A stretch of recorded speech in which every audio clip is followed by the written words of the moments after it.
So one of the games we talked about this week that I'm really looking forward to is Oklahoma taking on Oklahoma State. And one of the reasons I'm so excited for this matchup has to do with Texas and Oklahoma making the move from the Big 12 to the SEC.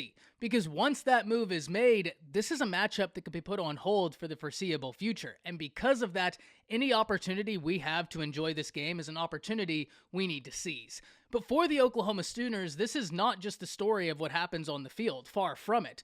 Oklahoma is playing host to a loaded weekend of recruiting visitors, something we need to break down. But before we can, as always, y'all know the drill. I need to hear from you. Hop down to the comments, give me a Y for yes or an N for no. Are you excited that Oklahoma is playing host to such a loaded weekend of visitors? Let me know what you're thinking. If you're new to the channel, be sure to subscribe. Hit that bell notification as I do constant college football content. You don't want to miss any of it, and if you enjoyed this content, be sure to like and comment down below as those interactions are massive. But having said all that, let's jump right into this. And one of the things we talked about this week that I'm really interested in is how the Oklahoma Sooners are going to end the year with positive momentum. What better way to start that than this weekend against this Oklahoma State team? Because for Oklahoma, if you're able to end the year on a positive note, I think that's an extremely big thing, especially being that Brent Venables is in his first year as a head coach. Yes, this year may not have gone exactly the way a lot of Oklahoma fans had envisioned, but at the end of the day, it's a growing and learning experience for this staff and for the players. If you can end that learning experience on a positive note, that's something that can translate to the offseason. And another thing that translates to is recruiting. And this is where it gets interesting for Oklahoma.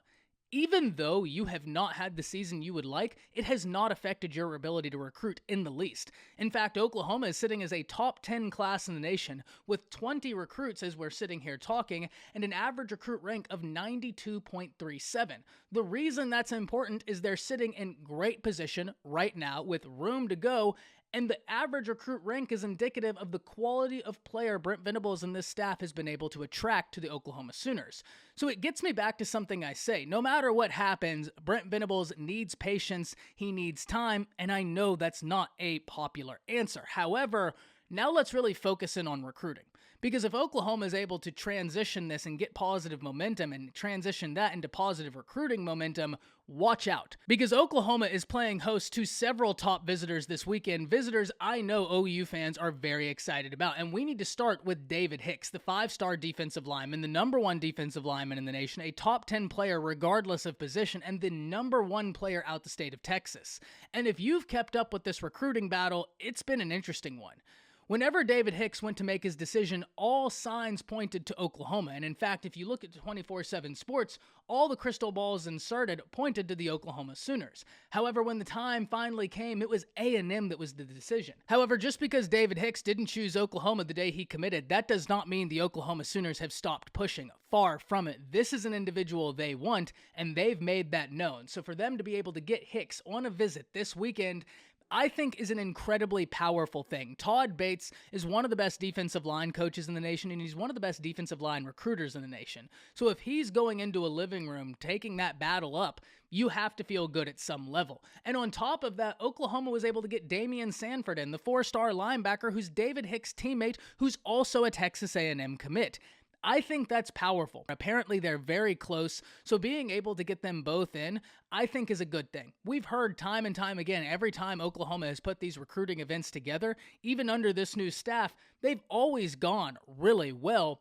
What a better way to do that than getting a guy you want, such as David Hicks, another guy you want, such as Damian Sanford. They just so happen to be friends. Get them there together. Make them enjoy the experience and see what happens. I'm really interested to see how the David Hicks battle ends out because that's a player a lot of institutions are going to be vying for, but none are in a better place than the Oklahoma Sooners. But it's not just David Hicks. 5-star safety and current Notre Dame commit Peyton Bowen is in attendance with his younger brother Eli Bowen as well. And the Bowen brothers are players every institution in the nation needs to be after. They are that gifted. Peyton Bowen is someone that Sooner fans really want in this class. And if you turn on the tape, it's really easy to see why. He is without a doubt one of the best high school football players in the nation, and he is an electric playmaker, and he plays against great competition week in, week out.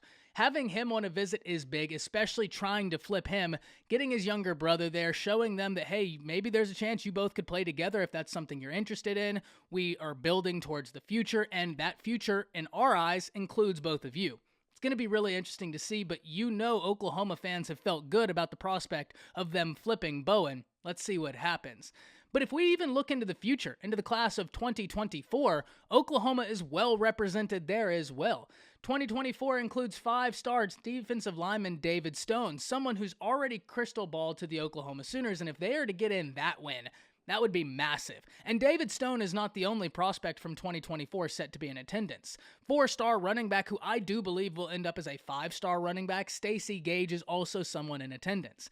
At the end of the day, Oklahoma is playing host to several top-tier recruits. Whether we're talking about guys that are currently committed to the Oklahoma Sooners, such as Jackson Arnold, PJ Adebayor, or Caden Green, or guys who Oklahoma is pushing for, David Hicks, Damian Sanford, Peyton Bowen, Eli Bowen, all guys set to be in attendance. What we do know about this Oklahoma staff, they have been able to really hit the ground running in terms of recruiting. This is a staff that's able to generate positive relationships and then utilize those positive relationships. So absolutely do not count out the Oklahoma Sooners, and I wouldn't be surprised at all if they exited this weekend with a commitment. That's how well this staff has been doing on the trail, and getting in all of these talented names to this event in the manner that Oklahoma has done, I find that to be a very powerful thing. I know OU fans are going to be very excited to see what ends up happening after this weekend, especially with guys such as David Hicks, Sanford, Peyton, Eli Bowen all visiting. Can't wait to hear from Oklahoma fans. Let me know what you're thinking. That's it. See ya.